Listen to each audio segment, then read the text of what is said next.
नमस्ते। आज बात करते हैं एक ऐसी देवी की जिनका स्वरूप सच कहूं तो शायद सबसे चौंकाने वाला है। कल्पना कीजिए एक देवी जो अपना ही कटा हुआ सिर हाथ में लिए हुए हैं। जी हाँ, ये है माँ छिन्नमस्ता। और इनकी कहानी त्याग और करुणा की एक ऐसी मिसाल है जो हैरान कर देती है।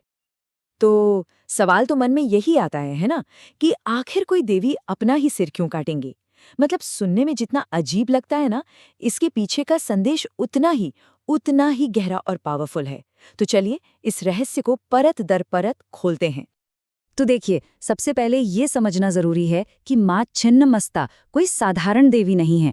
वो 10 महाविद्याओं में से एक हैं। मतलब महान ज्ञान की 10 सबसे शक्तिशाली देवियों में से एक। तांत्रिक परंपरा में उनका दर्जा बहुत बहुत ऊंचा है। तो फिर उनके इस अनोखे स्वरूप के पीछे की कहानी क्या है? इसे समझने के लिए हमें उस कथा में चलना होगा जहां से इस अद्भुत रूप का जन्म हुआ। कहानी की शुरुआत होती है एक बहुत ही शांत और सुखद पल से।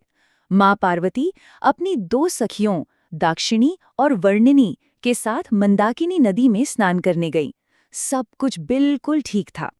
लेकिन स्नान के बाद अचानक सब कुछ बदल गया। उनकी दोनों सहेलियां मतलब ऐसी भयानक भूख से तड़पने लगी कि सहा ना जाए।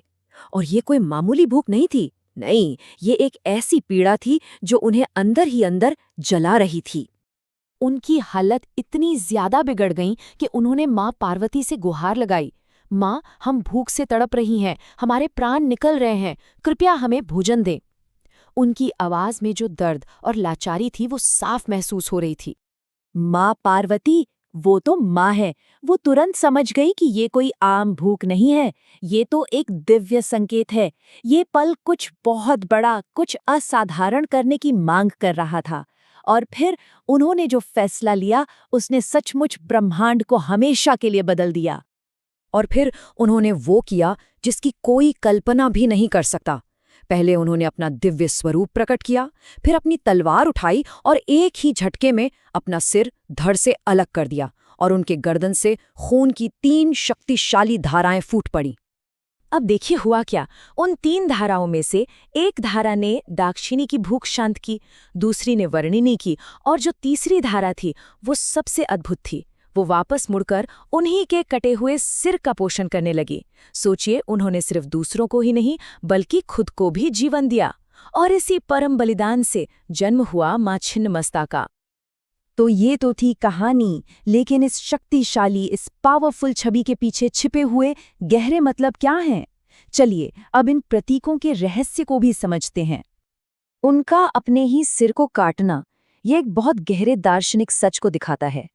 ये इस बात का प्रतीक है कि ये जो पूरी सृष्टि है ना, ये जीवन, मृत्यु और फिर से जीवन के एक लगातार चलने वाले साइकिल पर टिकी है। एक जीवन को बनाए रखने के लिए दूसरे को त्याग करना ही पड़ता है।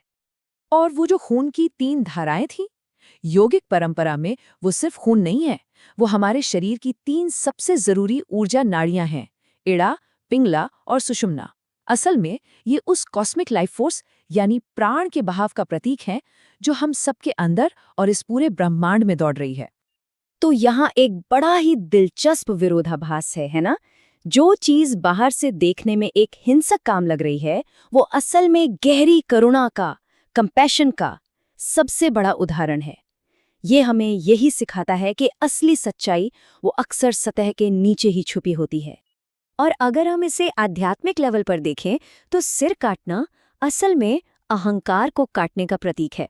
ये हमारे अंदर जो मैं वाली भावना होती है ना, जो हमें हर किसी से अलग और खास समझती है, ये उसको काटने की बात है। सच्चा ज्ञान और असली शक्ति तो तभी मिलती है जब हम इस मैं से ऊपर उठकर खुद को एक बड़े सच का हिस्सा मानने लगते हैं। तो आखिर में ये देवी हमें सिखाती क्या है? वो किस पावरफुल आइडिया का प्रतीक है? इसके लिए एक बहुत ही खूबसूरत शब्द है, उग्र करुणा। इसका मतलब है एक ऐसा रूप जो बाहर से तो बहुत कठोर या शायद डरावना लगे, लेकिन जिसके अंदर बेइंतहा प्यार और सुरक्षा का भाव हो।